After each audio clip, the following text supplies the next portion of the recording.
Oke, jadi akhirnya nih ada juga salah satu film Hollywood yang beraniin diri untuk merilis filmnya di tengah-tengah pandemik, terutama di Indonesia juga gitu ya. Bahkan yang gue baca juga, mereka tuh langsung ngerilis film ini juga di HBO Max. Jadi buat kalian yang mungkin masih belum mau ke bioskop bisa nonton secara streaming. Dan buat kalian yang pengen request gue untuk review film apa lagi, tinggal komen di kolom komentar bawah ya.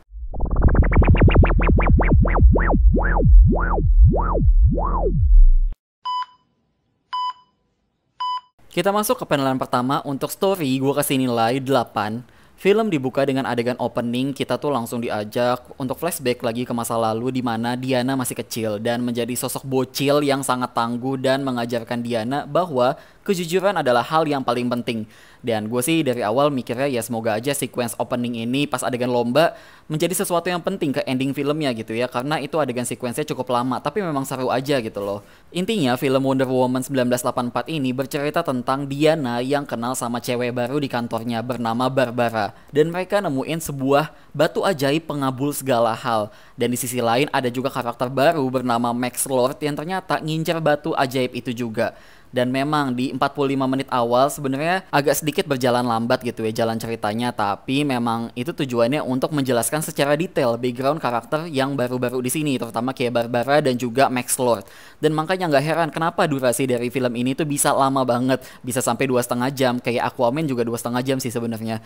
Dan gimana akhirnya karakter Steve yang diperankan sama Chris Pine yang harusnya dia kan udah mati di film Wonder Woman yang pertama, tapi tiba-tiba kok di sini dia hidup lagi gitu kan. Oh ternyata ya jelas aja kalau sinopsis di film ini adalah tentang batu ajaib pengabul segala hal, di mana akhirnya Diana mencoba meminta permohonan kepada batu itu untuk minta dibalikin lagi si Steve-nya untuk hidup lagi gitu. Dan yang bikin gue suka dengan konflik di film ini dan makin rumit itu kayak mereka tuh ngebuat kekacauan di seluruh dunia tapi dengan cara yang gak lebay, gak sci-fi banget tapi tetap pada tema 84 gitu kan.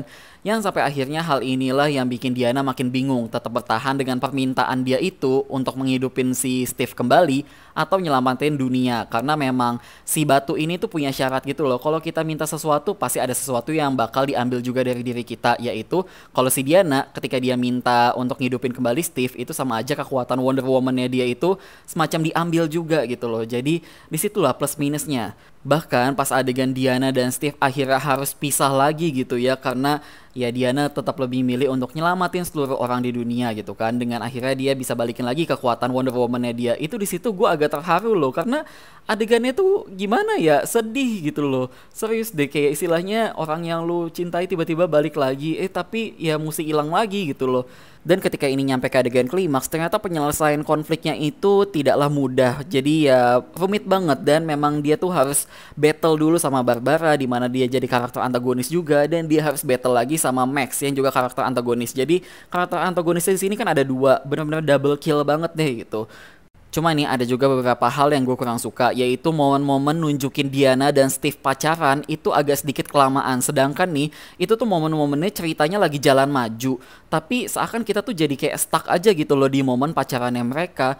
Terus yang paling penting lagi adalah adegan-adegan yang kurang logis yang bikin penonton agak bertanya-tanya, terutama soal perubahan kostum Diana yang selalu tiba-tiba.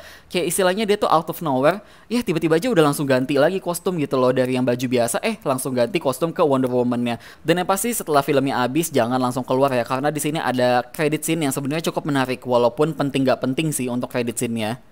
Kita lanjut ke soal screenplay, gue kasih nilai 7.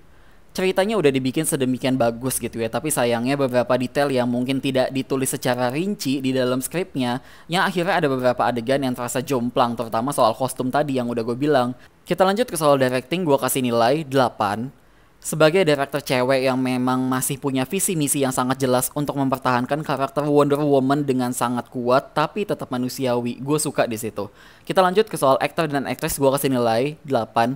Udahlah, emang ini semuanya oke-oke aja, nggak ada masalah gitu kan. Dan kita lanjut ke soal sinematografi dan film editing, gue kasih nilai 8. Gue suka banget nih ketika film ini dibuka dengan momen tahun 80-an yang bener-bener berasa banget kayak film tahun 80-an. Tapi sayangnya konsistensi yang udah ngebuat vibe tahun 80-an itu cuma bertahan dari awal sampai ya babak pertengahan lah. Sedangkan sisanya gue masih ngelihat ini tuh kayak tipikal film superhero sci-fi yang syutingnya memang di era sekarang gitu. Kita lanjut ke soal visual effect, gue kasih nilai 8. Walaupun nih pas di adegan opening, pas adegan lomba-lomba di awal itu tuh CGI-nya kelihatan banget deh separah itu gitu loh. Walaupun gue nontonnya di layar gede, ya tetap kelihatan gitu loh itu CGI gitu kan. Tapi untuk keseluruhan filmnya di bagian terakhir-terakhir, di bagian klimaks-klimaks dan lain-lainnya itu CGI-nya sama sekali nggak kelihatan sedikit pun gitu. Jadi memang problemnya cuma di awal aja sih yang bikin first impression-nya tuh kayak ya kok visual efeknya kayak gini. Ternyata nggak juga kok, bagus-bagus aja gitu kan. Kita lanjut ke soal production design, kostum, makeup, dan hairstyle. Gua kasih nilai 8,5. Nah ini dia, ketika ini filmnya dibuka di tahun 80-an, sumpah deh ini tuh vibe tahun 80-annya berasa banget dari segala sisi. Production desainnya, kostum, makeup, hairstyle semuanya. Pokoknya kayak 80-an banget deh. Kostumnya yang dimana ngejreng, colorful gitu kan. Terus hairstylenya yang tahun 80-an banget. Ini beneran kayak nonton film tahun 80-an, tapi yang udah gue bilang tadi juga, ketika nyampe dari pertengahan ke ending itu, ya udah sisi 80-annya agak-agak terhilangkan gitu ya, atau terlupakan sedikit mungkin. Kita lanjut ke soal sound dan music, gue kasih nilai 8,5.